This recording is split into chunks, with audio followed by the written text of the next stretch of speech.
Hey guys, it's Adrian or BHA here, bringing you a new video.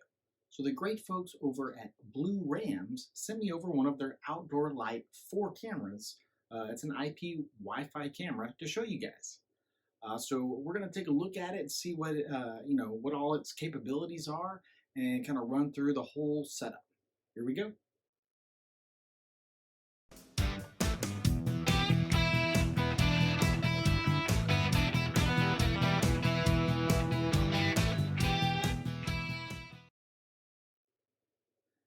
As you probably already saw on the previous section, Blurams was selling it for about 40 bucks.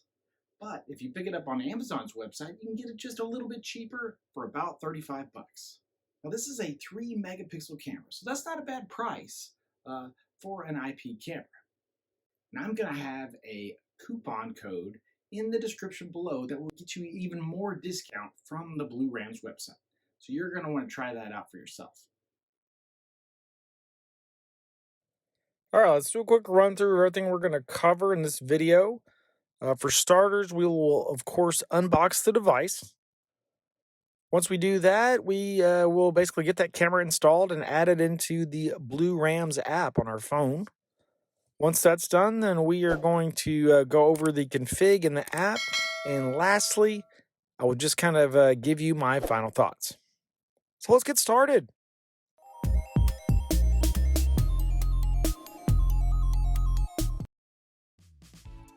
All right, so this is the Outdoor Lite 4.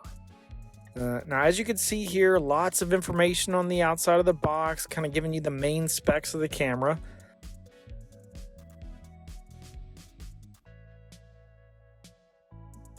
Let's get this thing opened up here.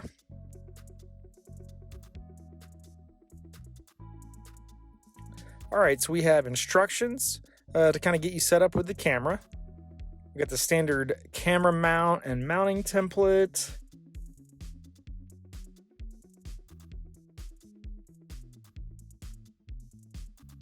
Power cable and waterproof seal for the network cable. So this is a Wi-Fi camera, but it also supports being plugged into the network as well.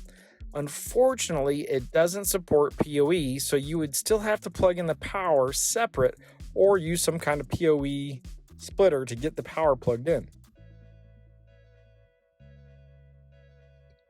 Man, this camera is really stuck in here. All right, there we go. So this thing is very lightweight, almost no weight at all. So, that's pretty impressive how light it is.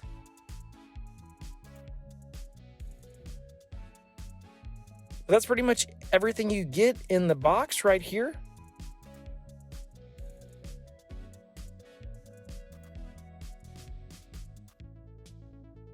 On the specs, let's see, we got 3 megapixel camera. It's running at 20 frames per second.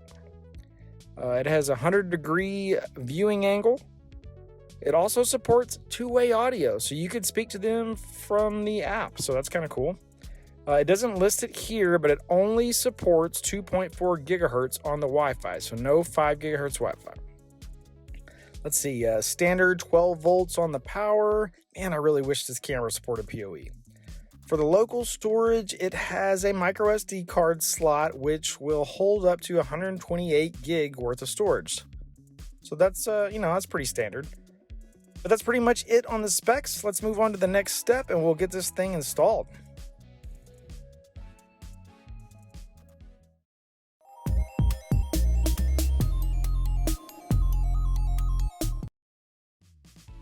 Okay, so we are going to install this here at my carport. I'm going to pull out this Reolink camera here and we will install the Blurams camera right there, kind of in the same spot. Now, as you can see here is removed, so I'll be able to install the camera right in its place. Now I'm going to hook it up with the network cable here instead of Wi-Fi, but I don't have a PoE splitter, so I'm just going to have to run power over here temporarily to power this thing. So you can kind of see my setup here, got it mounted, and then just ran the power cable over to a power outlet.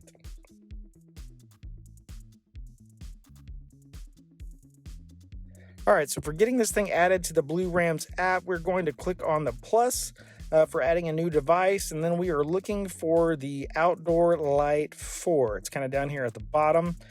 We're going to click on that. We'll choose the network cable connection option. Now, we already have it powered on and plugged in, so we can just hit next here.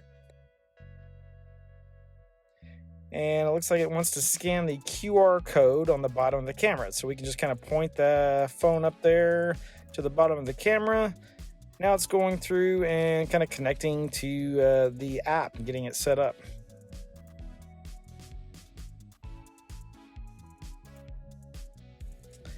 Success! We now have the camera added.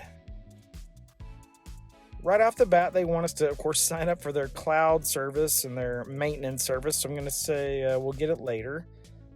Let's see, we can turn on notifications. I like getting those alerts when the camera picks up something. Let's go ahead and give it a name. I'm going to call it Carport because it's kind of where it's located. We'll set it up for outdoor. Looks like it has some predefined preference options available to us. We now have the camera added. So we can adjust the viewing angle now just to make sure we're getting the right coverage area that we want.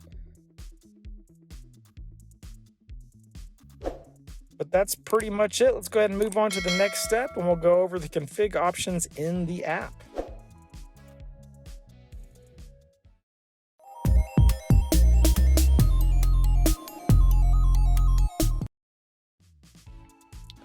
Here we are in the app. If we hit the settings button in the top corner, we can of course adjust the name if we need to. You can change the device use. So originally we set it up for outside, and I don't see any reason to change that. So you can turn the device on and off if you want as well, or set times like schedule a time for it to be on and off if you want. Notifications. So we turn those on initially, but here you can adjust the sensitivity for motion and sound and whatnot. You also have the ability to sign up for their service plan here. So if you didn't do it at the very beginning, you can still sign up for their service plan. Of course, if you click on that, it kind of goes through the various options. It compares it, and what all you get.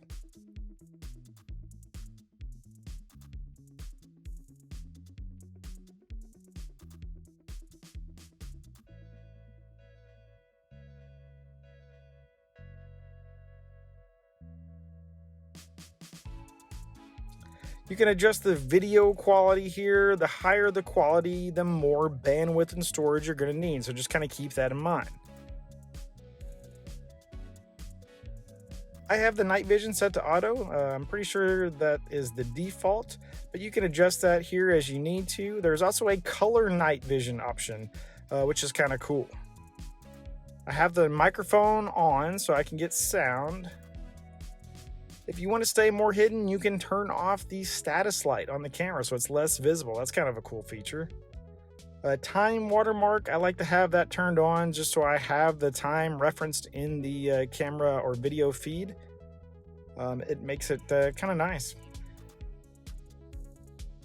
But that's pretty much it for your available options. 3 megapixels, not too bad. Here is the nighttime footage. It's a pretty good viewing image, even here at night. Quality's pretty good during the day as well. When it's well lit, you can kind of see here that it looks pretty nice. Overall, a very nice image, especially for a 3 megapixel camera. Let's move on to the last step, and I'll kind of give you my final thoughts.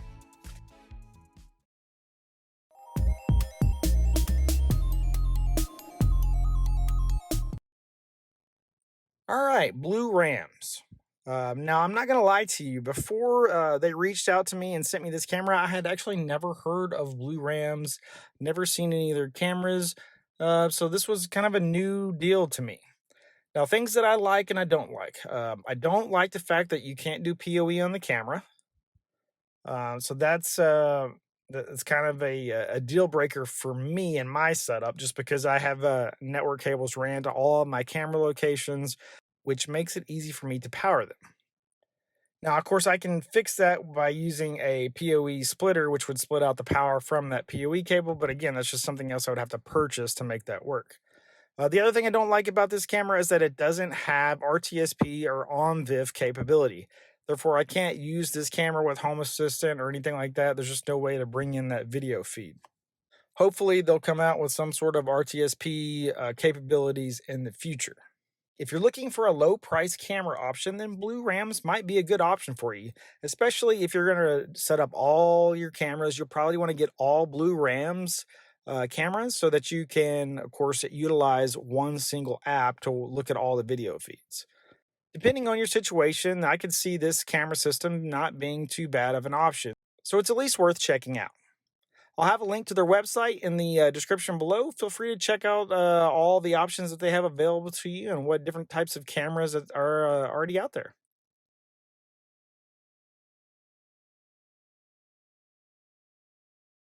I want to thank everybody for donating to my Buy Me a Coffee link. Every little bit helps. If you haven't had a chance, jump over to my spring merchandise page and check out all of the Burns home automation merchandise. And as always, check out SMONET. If you're into smart home and home automation technology, they have tons of products. You're going to want to check out the link in the description below to their website. If you're interested in buying and selling stock or maybe cryptocurrency, check out Robinhood. I'll have a link in the description below for that as well. And if you sign up with that link, you and I both will get a free share of stock. It's a win-win for both of us. As always, if you like the video, please subscribe to my channel. If you have any questions or comments, hit me up in the comments below. And if there are any videos out there that you would like to see that I don't already have out there, let me know in the comments as well, and I'll see if I can't get something put together for you guys. Otherwise, I'll see you guys around.